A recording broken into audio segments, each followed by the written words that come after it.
आज का ब्लॉग मैं स्टार्ट कर रही हूँ पता है 5:15 हो रहे हैं, वो भी शाम से। और मैंने पूरा दिन सिर्फ पढ़ाई ही हुई है, कुछ हो तो रहा नहीं इस टाइम। बस मैंने अपना सीसेट का क्लास किया था, एक नहीं 2 क्लास सीसेट की थी और ऑप्शन किया है, बस 2 चीज़ ही करी है।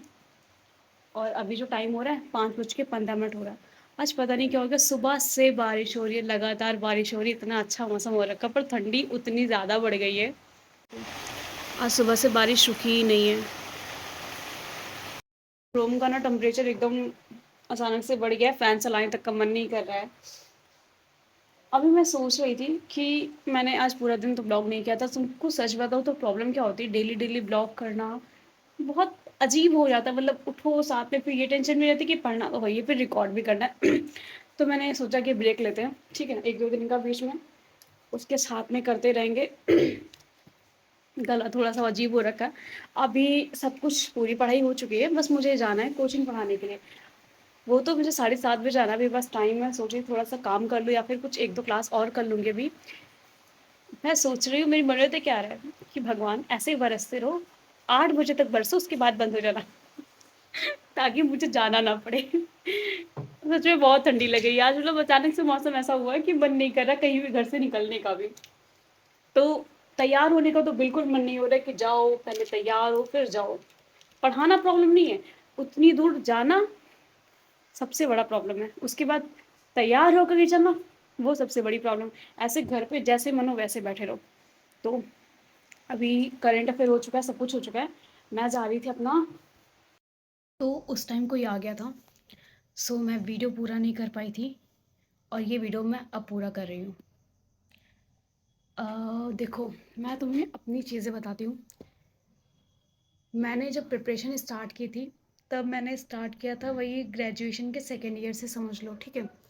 और मेरा ग्रेजुएशन अभी कंप्लीट हो चुका है, मुझे डिग्री नहीं मिली वो अलग बात है। इस बार मैं थर्ड ईयर था, मेरा एग्ज़ाम हो चुका है। उस हिसाब से मुझे एग्ज़ाम देना चाहिए था 2026 में, बट एज इशू की वजह से मैं एग्ज़ाम नहीं दे सकती, क्योंकि उसमें वो 21 मांगते हैं और मेरी 21 अभी आधार कार्ड के हिसाब से नहीं हो रही है। तो मैं एग्ज़ाम इस साल नहीं दे सकती हूँ और मेरी 21 होगी जा कर के इस दिसंबर में, मतलब 2026 के दिसंबर में होगी, सॉरी, ये 25 चल रहा है। तो उस दिसंबर में होगी, तो मेरा एग्ज़ाम सच बोलूँ तो है 2027 में। पूरा साल, अब मैंने 1 डेढ़ साल से पहले से प्रिपरेशन कर रही हूँ मैं। अगर कोई जुड़ा होगा बहुत टाइम पहले से तो उसको पता होगा, कम से कम 2 से 2 साल हो रहे हैं, कम से कम। तो क्योंकि वो ये चीज़ दिमाग में तो बहुत पहले से ही, फिर मैंने बहुत टाइम सोचने में ले लिया कि मुझे स्टार्ट करना चाहिए कि नहीं करना चाहिए। मतलब ये था मेरे स्कूल टाइम से, बट मैंने फिर उस इस पे मैं आगे नहीं बढ़ना चाह रही थी। मतलब अंदर से पता नहीं क्यों डर सा लग रहा था कि मैं स्टार्ट नहीं करना चाह रही थी। बट 2 साल से ऊपर हो रहा है शायद मुझे इस चीज़ को करते-करते, ठीक है। तो अभी चीज़ ऐसी है ना कि अब मेरे अंदर ना डर सा आने लग गया है। मतलब जैसे मैं देख रही हूँ लोगों को अपने आस-पास, ठीक है, सबको प्रिपरेशन करते हुए, और एक वो बन चुका है यार, लोग इतना पढ़ते हैं, इतनी मेहनत करते हैं, उसके बाद भी मतलब कहीं न कहीं कुछ ना कुछ कमी रह जाती है। तो ये चीज़ ना अब मेरे अंदर ऐसा ना एकदम डर सा पैदा हो रहा है कि यार नहीं हुआ तो क्या होगा? मतलब अजीब सा एक डर आ जाता है मन में कभी-कभी। और ये मुझे लगा नॉर्मल है, सबके साथ ही होता होगा, ऐसा कोई नहीं है जिसके अंदर डर ना हो। जीत का, फेल होने का, मतलब कुछ भी कहो, डर तो रहता है। और ये अंदर मेरे अंदर पनप रहा है, अब पनप रहा है। तो बहुत अब देखो, मेरा ग्रेजुएशन कंप्लीट हो चुका है, मैं पूरी तरीके से फ्री हो चुकी हूँ। अभी तक ऐसा था, कॉलेज चल रहा था, ये था, वो था, बहुत सारे काम थे।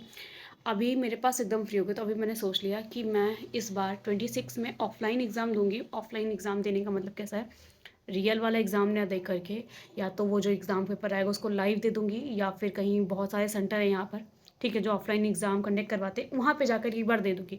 और मेरा रियल एग्ज़ाम तो 2027 में ही है। तो मैं प्रिपरेशन कर रही हूँ 27 के लिए, बट मेरा टारगेट अभी 26 के लिए है, क्योंकि मेरे बेसिक जितने सब्जेक्ट्स हैं सारे कंप्लीट हो चुके हैं। ऑप्शनल भी मेरा, मैं बताऊँ, 45% कंप्लीट हो चुका है, ठीक है।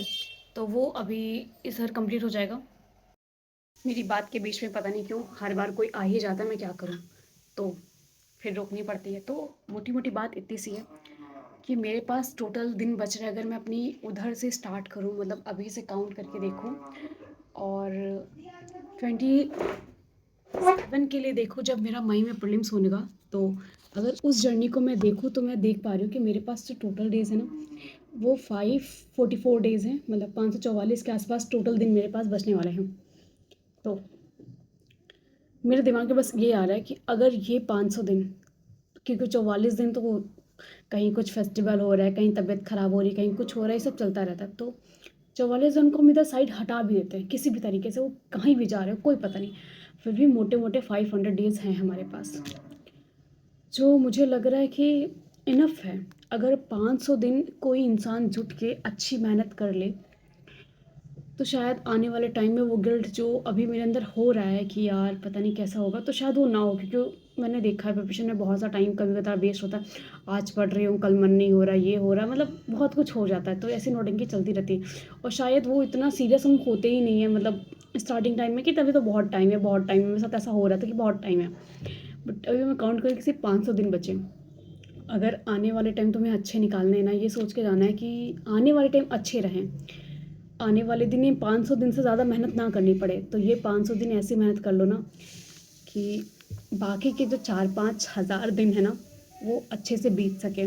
मुझे पता भी नहीं वो 4-5 हज़ार दिन होंगे भी नहीं होंगे, क्योंकि ज़िंदगी का ना आज भरोसा ना कल भरोसा, बट वो अच्छे से बीत सके इसके लिए तुम्हें आज ये 500 दिन इतने अच्छे से निकालने होंगे, मतलब इतनी मेहनत करके निकालने होंगे कि उसके बाद एक गिल्ट ना बचे। क्योंकि आगे क्या करना है, कैसे करना है, वो सब चीज़ें तो बाद में चलती रहती है, पर देखो एक चीज़ होनी तो चाहिए माइंड में। तो मेरे दिमाग में बस इतना है कि मुझे 500 दिन है, और इस 500 दिन को मुझे इतने अच्छे से करना है कि बस बाकी सब कुछ क्लियर हो जाए। तो मैंने सोचा कि इसको सबसे अच्छा, मतलब रेगुलर रखने का एक ज़रिया ये, जब मैं ब्लॉग करती हूँ ना, तो माइंड में रहता है कि उस ब्लॉग को भी एंड करना है, अपनी पढ़ाई को भी पूरे डायरेक्शन में लेके जानी है। थोड़ा सा डिफिकल्ट होता है ब्लॉग के साथ में पढ़ना, क्योंकि वो बीच बीच में रिकॉर्ड करना पड़ता है, तो डिस्ट्रैक्शन तो होता है, मैं मानती हूँ। बट अगर इसे यूज़फुल टूल की तरह देखें, तो शायद इसे यूज़ किया जा सकता है कि जैसे मेरे दिन के टारगेट तो होते ही हैं, और बस एक चैलेंज की तरह इसको मैं लेना चाहती हूँ कि ये 500 दिन है, और 500 दिन 500 वीडियोस। अब इसे कोई बहुत उसमें मत लेना, मैंने बस इसको बहुत नॉर्मली छूटा है कि बस 500 दिन की जर्नी को मुझे रिकॉर्ड करके रखना है कि आखिर मैंने इन 500 दिन क्या किया, सच में मैंने पढ़ाई करी या नहीं करी, कैसा रहा दिन, और बस किसी भी तरीके से मुझे अपने 500 दिन को काउंट करना है और अच्छे से निकालना है। तो मैं इस बार, मतलब अभी देखो मैं इसको स्टार्ट करने वाली हूँ 1 नवंबर से। आज है 28 अक्टूबर, अगर इसमें दिख रहा हो बहुत छोटा सा लिखा हुआ है, 28 अक्टूबर हो रहा है आज। और इसको मैं स्टार्ट करने वाली 1 नवंबर से, तो इधर 60 दिन जो मैं सिर्फ रिवीजन करने वाली हूँ प्रिलिम्स के सब्जेक्ट का। ठीक है, मैंने सी सैट और मेरा ऑप्शनल चल रहा है, वो क्योंकि वो चलता रहेगा और रिवीजन करता रहेगा। मैंने अपने दिन को 2 पार्ट में डिवाइड कर रखा है। एक पार्ट में सिर्फ अपना ऑप्शनल करती रहती हूँ, ऑप्शनल चल रहा है, और दूसरी किसी चीज़ की क्लास कर ली। सेकंड पार्ट में मेरा जो होगा अब रिवीजन स्टार्ट होगा। ये सब कुछ मैं नवंबर से स्टार्ट करनी है, तो नवंबर के 60 दिन जो है ना, वो सिर्फ रिवीजन के लिए जाने वाले हैं। उसके बाद फिर अपनी टेस्ट सीरीज़ वगैरह जो भी तुम कर सको, मतलब अच्छे से रिवीजन होने के बाद वो स्टार्ट करना है। तो ये सब कुछ चलने वाला है। तो मैंने एक चैलेंज लिया है कि बस ये 500 दिन तुम्हें रेगुलर रहना है, एक डिसिप्लिन और कंसिस्टेंसी के साथ अपना काम अच्छे से करना है और अच्छे से देना है, ताकि तुम्हें बाद में कोई गिल्ट ना रह जाए। तो अब से एक नई चीज़ होगी, हर दिन एक वीडियो अपलोड होगा। वीडियो एडिटिंग होने में आगे पीछे हो सकता है, क्योंकि मैं वीडियो रिकॉर्ड करने की गारंटी लूँगी, बट एडिटिंग करने में बहुत आलसी हूँ भाई, 1 से 2 घंटे वेस्ट हो जाते हैं, तो मुझे उतना टाइम देना पसंद नहीं। तो मुझे जैसे आगे पीछे होता रहेगा मैं उसको करती रहूँगी। बट मैं खुद से एक चैलेंज लेना चाह रही हूँ कि 500 दिन 500 वीडियोज़ आएँगे, और फिर रेगुलर बेसिस से मैंने क्या किया पूरा दिन, कैसे किया, कुछ कुछ बहुत सारी चीज़ें होती हैं ना कि इस जर्नी में कोई आपके साथ नहीं होता, कोई आपसे, ना तो आप किसी से अपनी बातें बता सकते हो, ना तो किसी को कह सकते हो, और ना तो हमारे पास कोई ऐसा होता है जो आपके दुखड़े सुन सके। तो मेरे हिसाब से फ़ोन बहुत अच्छा सहारा है सब कुछ बोल डालने का, मतलब मुझे नहीं पता मुझे कौन सुन रहा है, कौन मेरी बातें समझ रहा है, बट मुझे कम से कम ये तसल्ली है कि हाँ, मैं किसी से तो कह रही हूँ, भला वो फ़ोन ही क्यों ना हो, मेरी बात कहीं न कहीं तो जाएगी। तो ये सबसे अच्छा ऑप्शन है, और सच बताऊँ ये बहुत यूज़फुल रहता है कभी-कभी, मतलब आप किसी चीज़ से बहुत परेशान हो रहे हो और अचानक से कोई कमेंट आता है जिसमें उस बात का पूरा सॉल्यूशन मिल जाता है। तो वहाँ तक हमारा दिमाग जा भी नहीं रहा होता, और तो कोई है नहीं, अब घर में अब किसी को ये इस बारे में नहीं बता सकते हो। मेरे फ्रेंड सर्कल में शायद ही इक्का-दुक्का लोग होंगे जिनको मेरे बारे में पता होगा, उनको कुछ नहीं पता है। क्या करूँ? पता नहीं क्यों सब अचानक से कोई ना कोई आ जाता है, तो छोड़ो, हम लोग कहाँ पे थे? हाँ, तो बहुत ही कम लोगों को होगा जो जिनको इस सब चीज़ों के बारे में पता, तो मैं तो इस बारे में किसी से बात नहीं करती। ना तो मैंने किसी को अपने फैमिली, मतलब सिर्फ़ मेरे घरवालों को पता चल जाता है, क्योंकि भाई-बहन सब पढ़ने वाले हैं। मम्मी-पापा भी इतना ज़्यादा पढ़े लिखे नहीं हैं, तो वो बस जानते हैं कि कुछ पढ़ रही है, उसको भी इतना कुछ नहीं है, ठीक है? कि मतलब वो बस इतना कहते हैं, अगर पढ़ के एग्ज़ाम निकल गया तो अच्छा-अच्छा है, और अगर नहीं निकला तो नेक्स्ट ईयर शादी कर लेना। उनका तो साफ डायलॉग है, बिठा के तो नहीं खिला सकते, तो नॉर्मल सी बात है। तो मन में एक ये डर भी है कि यार इस शादी से बचना है तो सच में एग्ज़ाम तो निकालना पड़ेगा। एक तो ये बहुत बड़ी टेंशन होती है कि यार शादी, शादी, शादी, ऐसा पीछे पड़ जाते हैं लोग, सब लोग। तो बस एक यही है कि पढ़ो, लिखो, खाओ, पियो मस्त और सो जाओ। नेक्स्ट, हर दिन का एक चैलेंज लो, उसे कंप्लीट करो। बहुत बड़ा नहीं करना है, बस अपने दिन को अच्छे से मैनेज करके रखना है। सिर्फ़ एक दिन को तुम्हें प्लान करके रखना है, बस एक दिन परफेक्ट निकालना है, और एक-एक करके बस वो 500 दिन जीने हैं। तो ये बस 500 दिन की जो जर्नी है वो आपके साथ बस शेयर करने वाली हूँ मैं। और देखते हैं, पता नहीं इसमें कहाँ तक आगे तक जाऊँगी। बस उम्मीद है कि मैं इसको छोड़ूँ ना, और बस इसे कंटिन्यू करती रहूँ। तो फ़िलहाल टाइम हो चुका है, मतलब 7 बजने वाला है। मैं तैयार होके निकलती हूँ कोचिंग के लिए, क्योंकि अगर मैं बात करने बैठी, मेरे को तो बहुत कुछ चल रहा है। अगर मैं अभी सब कुछ बोलने बैठी तो बहुत लेट हो जाएगा, तो मिलेंगे बाद में।